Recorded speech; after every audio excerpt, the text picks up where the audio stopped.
We love each other. What are you going to do about it?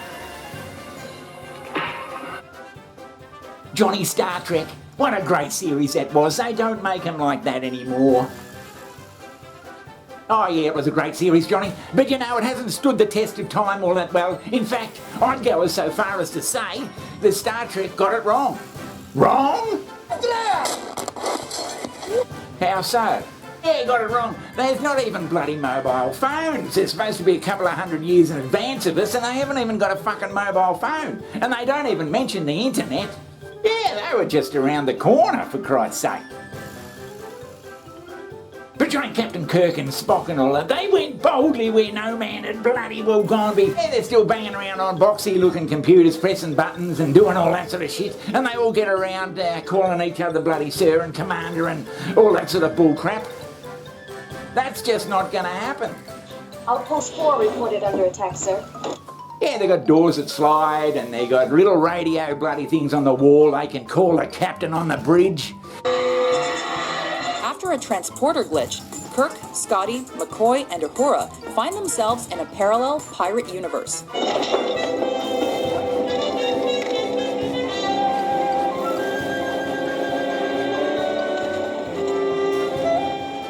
It's Leach. I knew it the minute I sighted the topmast. Scotty, I've already talked to my engine room, so we'll get more speed out of her. We may as well run for it. Can't outrun the Black Swan. We'd be pounded to splinters in a fight. Not our universe. Not our ship. Something parallel. Here. The only thing they came up with is the beam me up, Scotty, the bloody transporter thing that can beam you to another planet and all that sort of shit in a matter of seconds. Now that's pretty bloody high tech. I don't see us doing that for a while. We also located a barnacle on the cathead. What?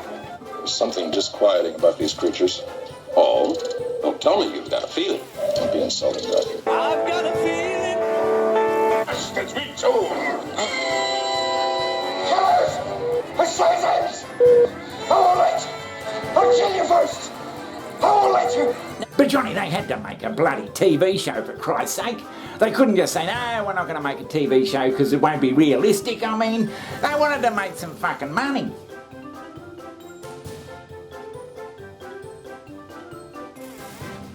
I mean, it's not just Star Trek, Johnny. Star Wars, for instance, they got people running around like in the old bloody medieval days with lightsabers, which are just swords. Running around in these funny-looking costumes, robes and stuff, and doing all this sort of spiritual bloody knighthood stuff. Saga of rebellion and romance. And there's not a bloody mobile phone or internet between them. Yeah. I mean, how can you run a rebel bloody alliance or whatever it's called without a fucking mobile phone or internet? Yeah. I mean, it's just not going to happen. But we just accept that that's what they do back then in a galaxy far, far away. Yeah, I always reckon that, in Star Wars and that, you'd be better off taking a fucking Uzi machine gun instead of a lightsaber and just blowing them to bits.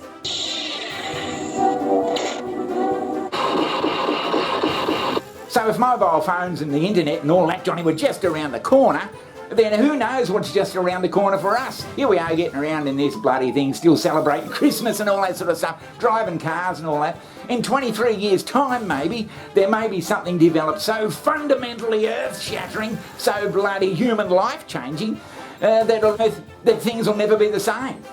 And they'll look back in 50 years and say, remember when people used to drive around in cars in 2022 and they were worried about the planet and all that sort of stuff? That's gee. Yeah, it'll be hilarious to look back on us. We may be witnessing the beginning of an era that will mean the complete annihilation of man. Annihilation? The beginning of the end. You're saying, Johnny, there could be something bloody fundamentally earth-shattering just around the corner that... Just like the Star Trek writers were unaware of the mobile phones just around the corner too? Is that what you're saying? You've got to believe me.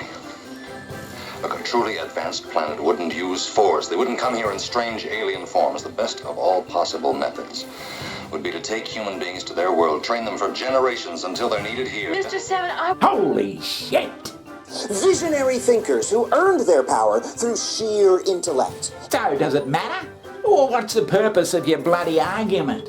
Well, it doesn't really matter much, Johnny, but what it has done, Star Trek and all those bloody shows, have given us a sort of an inbuilt bias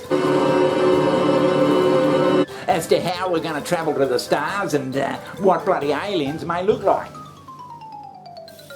But isn't that just bloody storytelling? Yeah, there'll be people with funny heads and funny ears, but they'll be getting round just like us, really. But in fact, they could be so different that they could be completely unrecognisable. And they may not even be biological bloody entities at all. They too could be sort of mystical artificial intelligence. So everyone's getting around thinking that these bloody spaceships are going to have little green men with fingers and arms and feet and everything, and looking like humans, and probably breathing oxygen. I mean, how coincidental would that be? So you reckon that with these UFOs and Christ knows what, you reckon the chances of anybody being inside them is bloody remote? Is that what you're saying? We should still have company, intelligent neighbors somewhere. They are likely, however, to be so far away that we may never actually encounter them. Well, you'd think that someone was flying the bloody things, wouldn't you?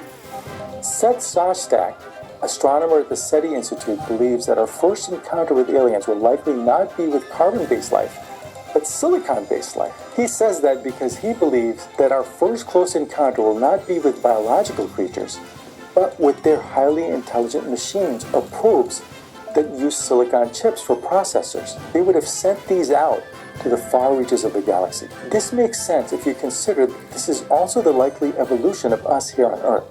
We are much more likely to send probes to our nearest neighbor Proxima Centauri, 4.5 light years away, for example, than humans. So the next time you see little green men in movies, realize that this is probably fantasy. Life forms that we encounter would be completely different than us. They might be little, they might be green, but they will almost certainly not be men. Guys? And that's why it's a bit farcical, Johnny. Yes, farcical about Elon wanting to go to Mars and all that and setting up a bloody base on Mars. By the time all that's done and it's livable up in Mars, technology will advance so much that we won't even have to fucking go to Mars. We can probably hyper jump, or whatever you want to call it, to another bloody universe. Jesus Christ almighty.